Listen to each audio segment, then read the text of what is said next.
네, 반갑습니다. 우리 강세 형제의 기쁜 소식 너무 대구교회 또 개인적으로 너무 큰 기쁨인 것 같습니다. 너무 반갑고요. 지금 우리 틴 아이들은 우리 그 원주에서 지금 팀 캠프 중에 있습니다. 여기 사진 올라오신 거 보셨죠? 네. 너무 즐거워하고 막 잘 놀고, 뭐 동영상도 너무 많이 올라오고, 애들은 역시 좀 모여야지 좀 즐겁지 않나 그런 생각 좀 해보게 됐습니다. 여러분 벌써 우리 이제 2025년 좀 약간 익숙해지셨나요?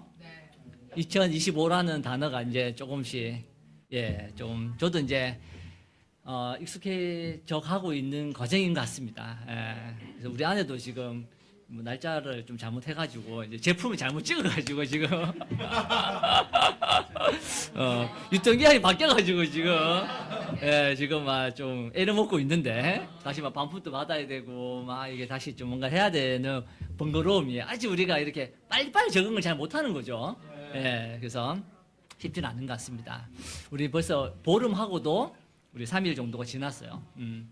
여러분 어떻게 한 해 목표를 잘 세우시고 또 잘 계획하고 어떻게 조금씩 이제 실천해 가고 계십니까? 아까 우리 임태호 형제의 얘기를 들으니까 그렇지 우리 뭐 계획을 세우는 건 중요하지만 우리 또 그걸 또 깊이 있게 또 이해하고 만들어가는 것도 되게 중요하지 않나라는 생각도 순간 좀 해보게 됐던 것 같습니다. 저도 지금 계획을 이제 막 생각나는 대로 이제 이거 올해 해봐야지라고 하면 또 노트에 적고 또 이거 해봐야지 노트에 적고 막 이런 식으로 지금 적고 있는데 어제 우리 최상황 형제랑 같이 이제 서로 목표를 좀 나누는 시간들을 좀 보냈어요. 그래서 개인적인 하나님 관계 그리고 가족들 그리고 사업에 관한 목표들 이제 그리고 뭐 상황 형제는 또 되게 획기적인 또 그런 목표들도 있더라고요. 대단하다면서 막 그런 막 이렇게 얘기도 했었는데. 저도 올 한 해 해보고 싶은 것 중에 한 개가 뭐냐면 아침 좀 일찍 일어나는 거. 그리고 일기 쓰는 거. 작년에 제가 일기를 조금씩 쓰기 시작했었는데 올해도 좀 더 이제 구체적으로 작년 한 해 한 80% 정도 쓴 것 같아요, 제가. 근데 올해는 한번 좀 빠지지 않고 한번 써보는 게 올해 목표입니다. 그리고 이제 10시 이후에는 이제 핸드폰을 보지 않는 거. 전자기기를 좀 멀리 하겠다라고 좀 결정을 했는데 왜냐하면 저녁에 이제 뭐 이렇게 되니 가족들이랑 보내는 시간들도 못 보내고 그리고 뭐 개인적으로 또 뭔가 이렇게 책을 읽는다거나 아니면 뭐 하는 게 기도한다거나 그런 시간도 좀 많이 못 보내더라고요. 한번 막 밤에 너무 이렇게 분위기가 좋으니까 이제 뭐 더 빠져드는 거지 이렇게. 그래서 잠자리 옆에까지도 딱 이렇게 해가지고 보고 자는 제 모습이 이거 좀 바뀌어야겠다라는 생각을 좀 하면서. 그래서 지금 결정했는데, 그래도 못했더라도 괜찮습니다. 우리나라는 또 구정이 있잖아요. 또 다른 한 해가 있습니다, 우리는. 새로운 한 해. 그래서 구정이 있으니까 너무 좋죠. 그래서 우리 다음 주 지나고 나면, 우리 이제 월요일이 이제 우리 연휴가 됐잖아요. 그래서 아주 설 명절이 길어졌습니다. 그래서 가족들과도 좋은 시간 보내겠지만, 또 올 한 해를 좀 잘 계획할 수 있는 그런 시간들을 너무 보냈으면 좋겠습니다. 저는 이제 또 목표 중에 한 개가 뭐냐 하면 매주 한 권씩 책을 읽는 거예요. 예전에는 매주 2권씩 읽어야겠다 했는데 못 이루겠더라고요. 그럼 너무 힘들더라고요. 그래서 올해는 좀 목표를 좀 낮춰가지고 올해 하루에 한 50쪽 정도를 읽으면 그래도 일주일에 한 권을 읽겠다는 생각을 이제 좀 해봤어요. 그래서 지금 시작하고 있습니다. 그래서 제가 이제 책을 읽은 책 중에 한 개를 좀 소개해주고 싶어요. 우리 이제 김혜옥 자매가 책을 좀 소개해달라고 해서 오늘 내가 레슨 중에 책을 하나 소개해줄 거다라고 이제 했었는데 책 제목이 뭐냐면 최고의 변화는 어디서 시작되는가. 제가 좋아할 만한 책이죠. 그래서. 벤저민 하디라는 사람 어디서 많이 들어본 것 같은데 하여튼 벤저민이라는 얘기도 많이 들어본 것 같고 하디라는 이름도 많이 들어본 것 같고 이게 짬뽕되니까 굉장히 익숙한 이름이던데 막 이 저자를 찾아보니까 전혀 듣도 보도 못한 사람이더라고요. 이 사람 책을 읽은 적도 없고 전혀 모르는 사람입니다. 근데 제목이 참 마음에 들더라고요. 우리 연초되면 변화를 원하잖아요. 근데 이 제목이 뭐라고 했죠? 그냥 변화도 아니고 최고의 변화. 최고의 변화. 저는 이 제목이 너무 이렇게 땡기더라고요. 저는 약간 책을 이렇게 뭔가 필요한 것도 사기도 하지만 이렇게 한 번에 그냥 책을 좀 사기도 해요. 예, 그래서 막 이렇게 사다 놓고 제가 읽고 싶을 때 읽거든요. 예, 그런 책 중에 한 개예요. 제가 미리 이거를 읽어야지 하고 사는 책이 아니라 작년 초에 제가 그냥 한번 제목이 괜찮아서 사놓은 책이었어요. 근데 올해 이제 책을 읽기 시작했는데 이 책을 읽으면서 제가 좀 시각을 조금씩 바꾸게 되더라고요. 이제 주 내용은 뭐냐면 이렇게 노력만 해가지고는 우리가 변할 수 없다. 그러니까 환경을 바꿔야 된다라는 것이 이 사람의 주장이에요. 예. 그러니까 노력으로 뭔가 의지력으로 뭔가를 바꿀 수 있다고 생각하지만 그렇지 않다는 거죠. 그런 거 있잖아요. 우리가 뭐 미국의 남부의 백인이라면 그런 환경에서 자란 사람의 특징이 있다고 하더라고요. 저도 잘은 모르겠지만 그런 어떤 특징이 뭐그래서 백인으로서 남부의 백인 그리고 뭐 어떤 특징이 있다라고 하더라고요. 그 책에는 이 정도만 써놨어요. 미국 사람들은 알겠죠. 예, 저는 모르겠지만 그리고 북한에 성장했다면 어떤 사회주의의 어떤 그런 이제 뭐 영향을 받겠죠. 예, 그래서 목표, 신념, 가치가 자신이 처한 어떤 문화, 환경에 영향을 받는다라는 거예요.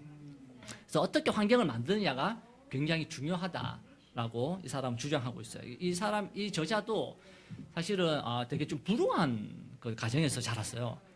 이혼도 하셨고 부모님이 그리고 이제 아버지는 약물 중독 그리고 자기 동생이 있는데 동생은 이제 마약 중독 그리고 막내 동생은 자폐. 굉장히 불우하죠. 그래서 이 사람이 너무 이거를 바꾸고 싶어서 이건 내가 원했던 꿈으로 나가는 방향이 아니다라고 이제 자기도 알바하면서 막 이렇게 생활하다가 이건 아닌 것 같아라고 하고 결정하고 이제 지구 반대편으로 가가지고 이제 어떤 뭐 동남아나 이런 데 갔겠죠. 그 가서 이제 봉사활동을 한 2년 정도 했어요. 그래서 굉장히 많은 걸 깨닫고 엄청나게 많이 변하고 이제 온 거예요. 근데 딱 왔더니 부모님도 자기 동생도 다 그대로인 거예요. 약물 중독에 마약 중독에 친구들도 마찬가지고 그러니까 변화가 하나도 없었던 거죠. 자기는 환경을 바꾼 거잖아요. 완전히 다른 환경으로 가서 완전 많이 깨닫고 바뀌었는데 왔더니 그들은 환경을 바뀌지 않았잖아요. 만나는 사람 그대로 만나고 하던 대로 그대로 하다 보니까 그대로인 그 사람들을 보면서 뭔가 환경의 변화가 얼마나 중요한지를 깨달은 내용을 적은 책이에요. 예. 그래서 막 그냥 영감 받아서 막 적은 책은 아니고 한 10년 정도 이 사람이 이제 연구하면서 이제 그 책을 썼습니다. 예. 너무 공감되는 부분도 많아요. 그러니까 의지력으로 할 수 없다라는 거죠. 예. 환경이 좀 변화가 필요하다. 우리가 뭔가 결정했지만 잘 이루지 못하는 게 몇 가지 있잖아요. 저도 보면 운동 같은 거 아니면 뭐 공부, 뭐 영어 공부 이런 것들이 사실은 뭔가 의지력이 시작은 너무 좋지만 의지력이 좀 약해져서 이루지 못하는 것들 대표적인 거잖아요. 예를 들면 이런 거죠. 우리가 해로운 친구들, 뭐 나한테 도움이 되지 않는 친구들 계속 만나면서 내가 변하기를 바란다? 되게 쉽지 않잖아요. 예, 그리고 막 먹을 거를 집에 막 재놨어. 그런데 다이어트 해야지. 그게 쉽지 않잖아요. 근데 사람들이 그렇게 하고 있다는 거예요. 예, 자기 다이어트 하면 뭔가 안 사야 되고 뭔가 안 채워넣어야 되는데 계속 그렇게 한다는 거죠. 예, 그리고 이제 공부를 해야지라고 하면서 옆에 이제 전자기기들이 막 이렇게 한두 개 놔두고 이렇게 공부를 하는 거예요. 그럼 카톡 이러면 이제 당근 이런 거 올라오면 이제 뭔가 이거 빨리 해야 되잖아요. 이거 놓치면 안 되잖아요. 예. 그러니까 막 그런 것들이 막 눈에 막 들어오는 거예요. 공부가 되겠어요? 안 되잖아요. 저도 어제 설교 준비하면서 이제 핸드폰을 놔두고 가는데 계속 뭔가 연락 오고 계속 뭔가 검색하게 돼. 맞다 이거 놓쳤다고 하다가 또 보다가 이렇게 되더라고요. 예. 그러니까 우리가 환경을 바꿔야지만 우리가 뭔가 이렇게 이겨나갈 수 있다라는 주장을 하고 있습니다. 근데 제가 영적으로도 한번 생각해 봤어요. 환경이 중요하다면 내가 어떤 환경에 놓였을 때 더 영적일 수 있을까라는 좀 고민해 봤는데 이제 이런 거죠. 이제 세례 요한처럼 이제 사막에서 광야에서 메뚜기 먹고 꿀 먹고 그렇게 생각하면 영적일 수 있을까? 매일 영적인 사람 목사님과 매일 만나서 매일 영적인 얘기를 하면 내가 과연 영적으로 변할 수 있을까? 어떤 환경을 만들어야지라는 고민들을 좀 하게 되더라고요.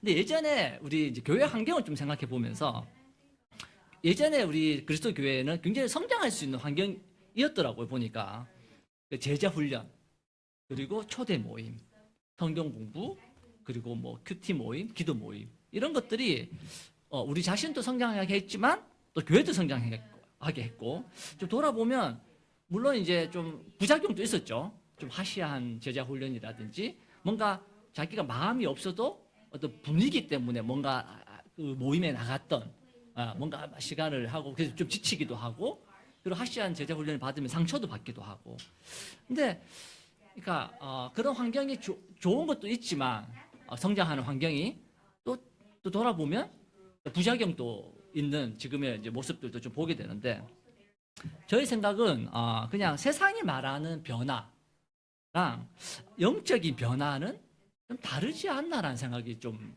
되게 됐어요. 그러니까 환경을 바꾸면 교회가 이렇게 성장했는데 그럼 다시 예전 환경으로 돌아가야 되는 건가? 라고 생각하니까 좀 다르다라는 생각이 좀 들더라고 이제는. 세상의 변화는 어떤 뭐 의지력도 필요할 수도 있고 환경의 변화도 필요할 수 있지만 영적인 변화는 우리가 좀 다르게 생각해야 된다라는 것이 제가 그냥 좀 느끼고 배운 것인데 오늘 좀 그 부분에 대해서 좀 나누고 싶어요. 예. 여러분 영적인 삶에서의 성장과 이 세상에서 말하는 성장은 좀 차이가 있다는 생각이 들어요. 왜 다를까? 뭔가 좀 겹쳐 보이는 부분도 좀 비슷해 보이는 부분도 사실 좀 있어요. 근데 조금 시작점이 좀 달라요, 사실은. 근데 그 자기계발서라는 이런 책들 많이 보면 제가 많이 보잖아요. 누가 중심이냐 하면 내가 중심이에요. 예. 예. 내가 중심이 되어서 뭔가 변화해 가는 거예요. 예. 노력해야 되는 거고. 근데 하나님의 나라는 내가 중심이 되면 안 돼요. 예. 하나님이 반드시 중심이 돼야 된다는 거죠. 예. 내가 주인공이 아닌 거예요. 예.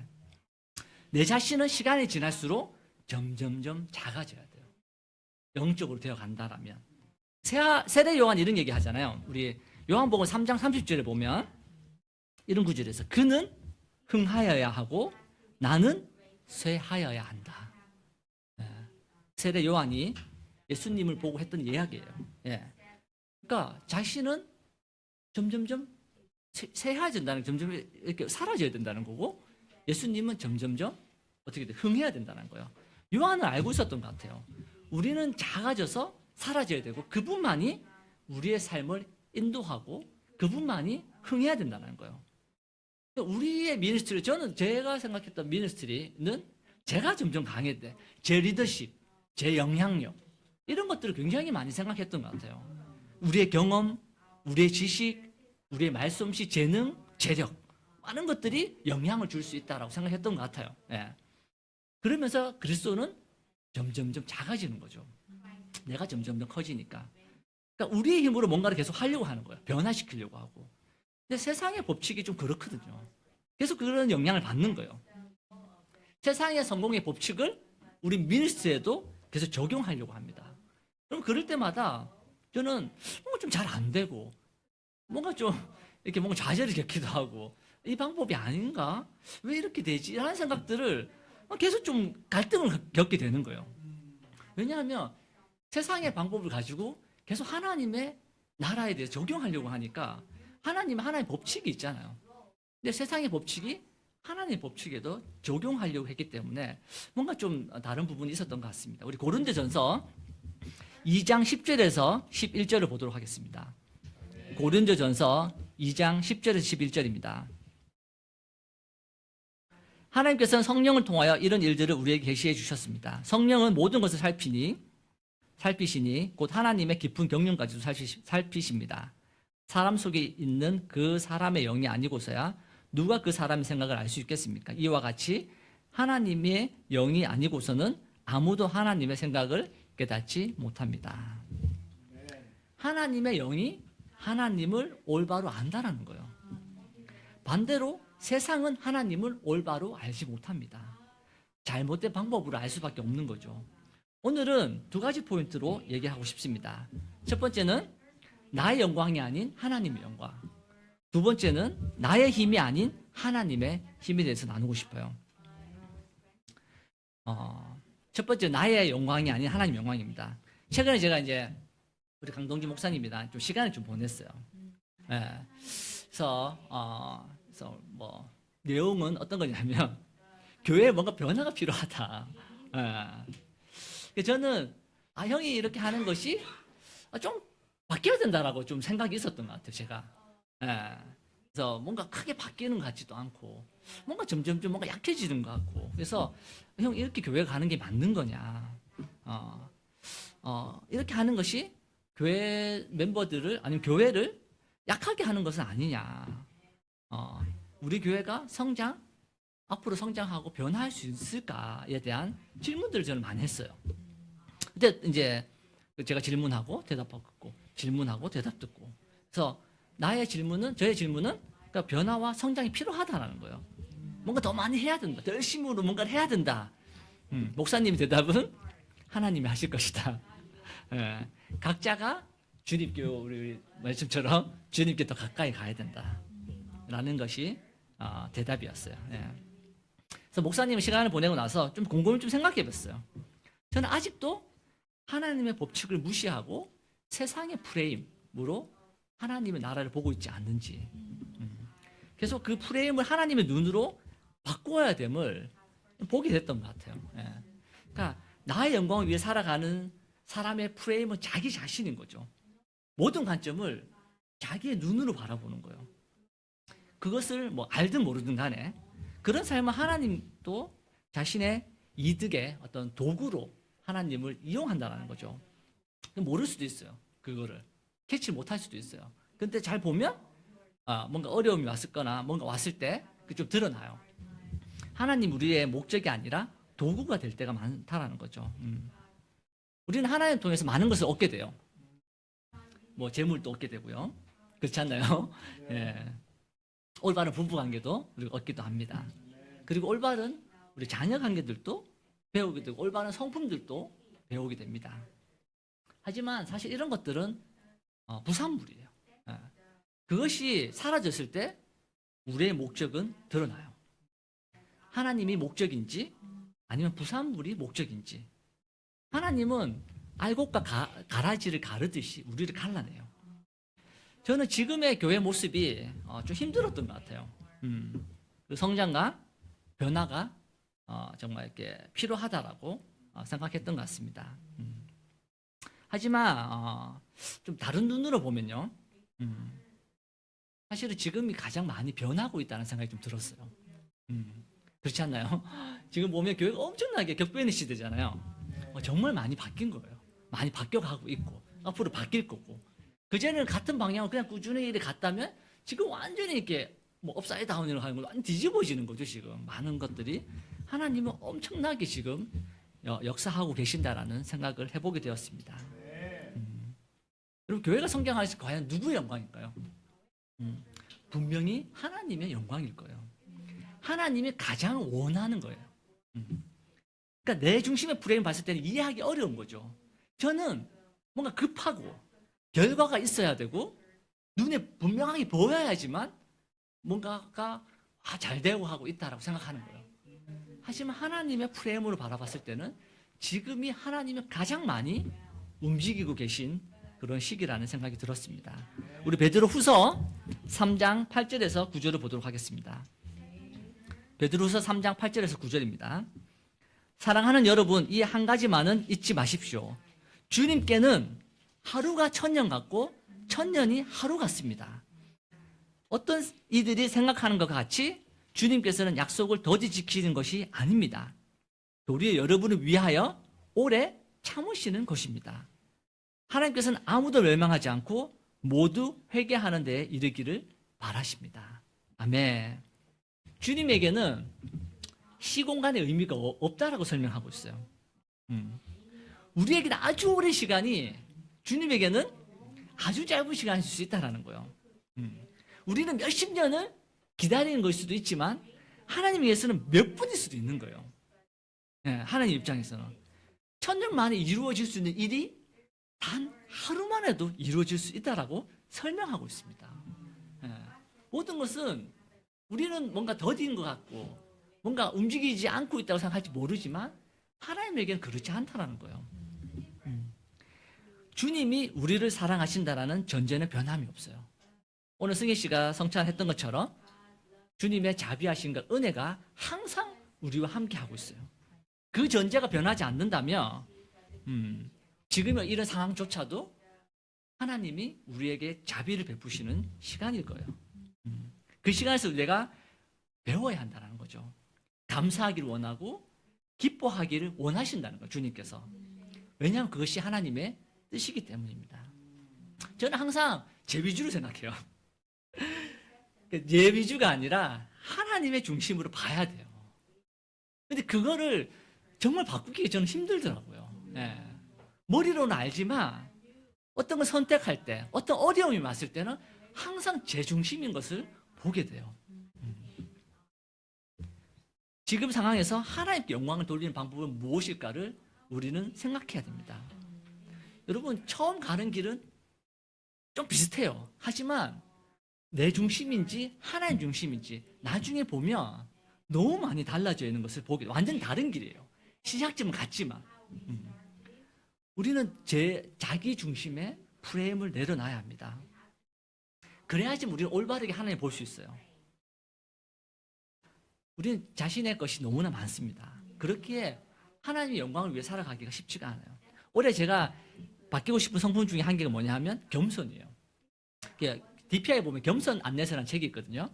그 책에 이제 보면 겸손한 사람의 특징이 쫙 나와요. 그래서 제가 다이어리에 적어놨는데 그 책에 이제 겸손한 사람의 특징이 나오는데 교만한 사람이 반대 교만한 사람이죠. 교만한 사람은 자신이 인정받고 싶어 한다라고 설명해요. 교만한 사람은 자신이 인정받고 싶어 하는 거예요. 겸손한 사람은 하나님의 위대하심을 묵상한다라고 이야기하고 있어요. 하나님을 중심에 둔다라는 거예요. 겸손한 사람은. 그러니까 나를 중심에 두는 사람은 교만한 사람이에요. 하지만 하나님을 중심에 두는 사람은 겸손한 사람인 거예요. 우리는 내가 인정받고 싶은 것에서 신앙을 시작할 때가 많아요. 그래서 뭔가 이루지 못할 때 힘들어하는 거죠. 참지 못하는 거예요. 제가 좀 그런 사람인 것 같아요. 어째 목사님께 던졌던 질문들이 뭔가 내중심적으로 생각하기 때문에 뭔가 불안하기 때문에 그런 던지는 질문들이 아닐까 생각이 듭니다. 하나님은 지금 우리가 기다리고 이 시간을 통해서 배우기를 원하십니다. 그러면 세상의 법칙은 우리 중심이에요. 우리가 중심이 됩니다. 우리가 중심이 되어서 모든 것을 계획하고 실행한다는 거죠. 하나님의 정말 이렇게 법칙은 우리가 중심이 아닙니다. 이 세상이 나를 중심으로 돌아간다는 것이 아니에요.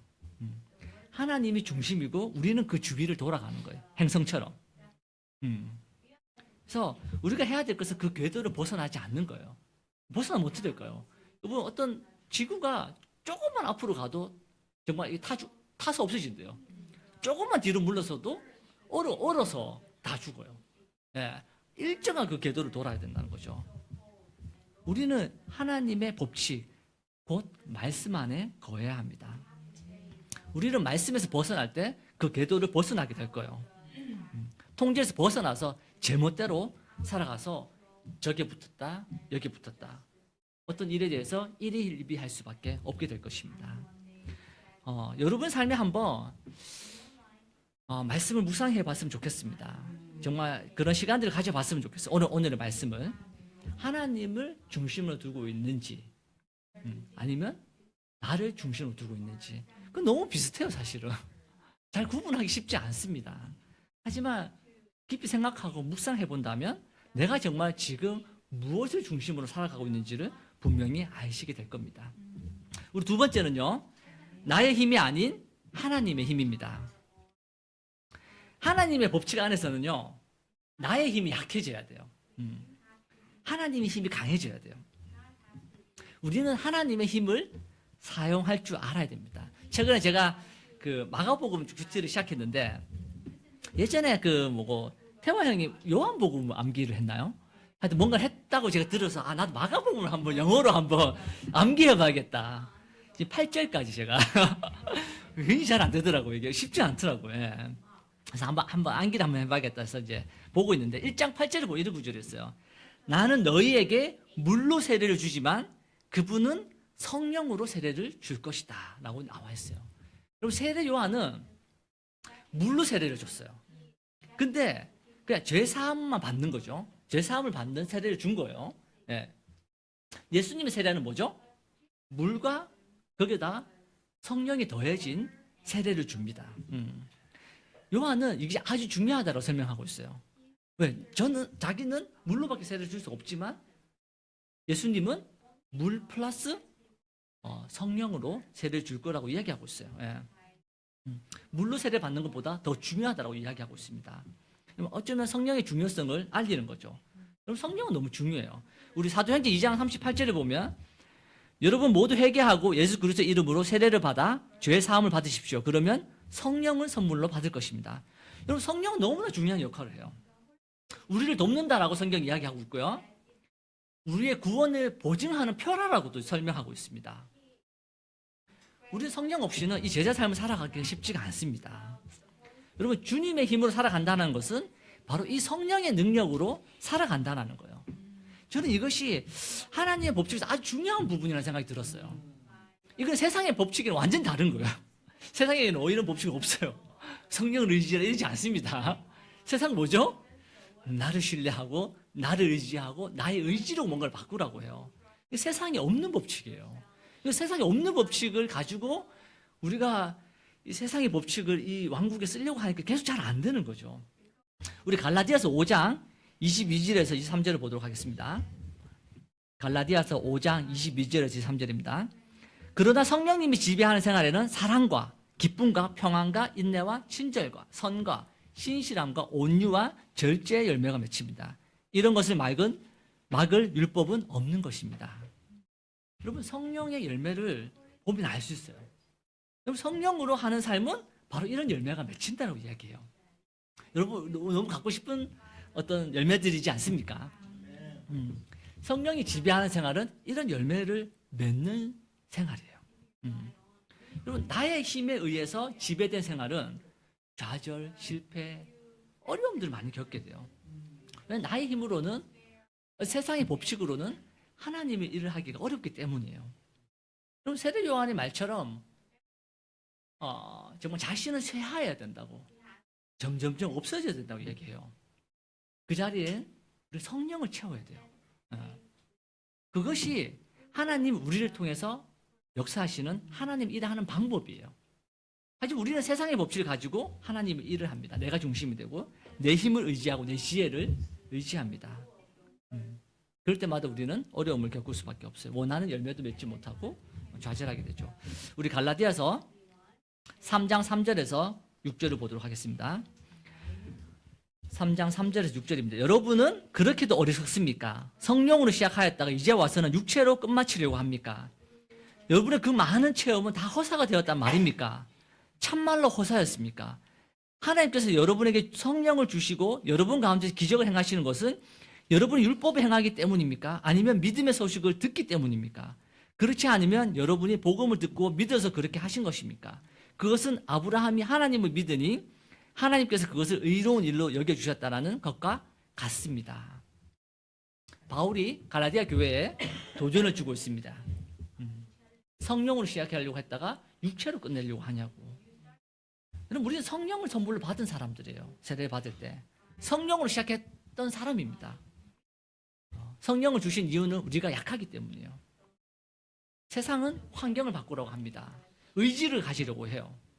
하지만 우리는 이 왕국에서는 성령으로 해야 된다고 이야기하고 있습니다.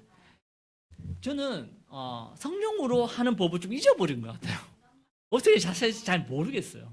예. 근데 육체로 하는 것은 편해요. 기도하는 것보다 몸으로 하는 게 훨씬 더 편해요. 율법을 지키면 마음 없이 뭔가 행동하는 게 더 편해요. 누구와 시켜서 하는 것이 더 편해요. 예.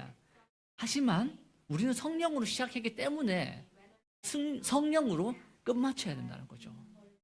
여러분 성령으로 살아가는 것은 뭘까? 바로 믿음으로 살아가는 것입니다.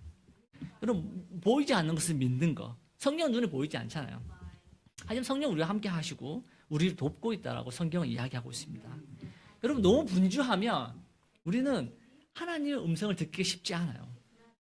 해야 할 일들이 너무 많으면 정말 만나야 될 사람도 많고 뭔가 이루어야 될 목표도 너무 많으면 우리는 너무 분주해져요. 하나님을 보기가 쉽지가 않습니다. 우리에게는 하나님의 음성을 듣는 시간들이 필요해요. 분명 성령은 우리와 함께 하고 있습니다. 우리의 끊임없이 설명하고 있고 뭔가 말하고 있어요. 근데 우리는 그저 그것을 듣지 못할 뿐이에요. 너무 바쁘고 너무 많은 생각들이 우리 안에 너무 가득 차 있기 때문이에요. 여러분 편한 대로 살아가는 것이 올바른 방향으로 가는 것은 아니에요. 우리는 세상의 방법으로 하나님의 일을 할 수가 없습니다. 그러기에 우리는 하나님의 어떤 방향, 하나님의 힘, 정말 그것이 성령의 방향이겠죠. 우리를 내려놓고 하나님을 중심에 둬야 합니다. 여러분 하나님을 묵상하는 시간들을 많이 가져보기를 바라고 싶습니다. 여러분 올 한 해를 시작했잖아요. 우리가 많은 목표를 세우잖아요. 그럼 그거를 이루기 위해서 많이 움직일 거예요. 하지만 여러분 무엇보다도 하나님과 보내는 시간들을 여러분 삶에 가장 많이 가져보기를 바라고 싶습니다. 저도 하나님 없이 한동안 좀 살아보니까 정말 너무 이렇게 뭔가 이렇게 뭘 해야 될지 하나님 위해서 내가 어떻게 해야 될지 잘 모르겠어요. 방향을 잃는다는 것을 보게 되고 목사님한테 했던 그런 이야기들도 전부 다 어쩌면 제가 하나님을 보지 않기 때문에 가졌던 그런 질문들이 아닐까라는 생각이 들었습니다. 여러분 하나님과 함께하는 2025년도 진짜 자신을 좀 내려놓고 좀 분주함을 좀 내려놓고 정말 하나님과 특별한 시간을 보낼 수 있는 2025년 되길 바라면서 오늘 말씀 마치도록 하겠습니다.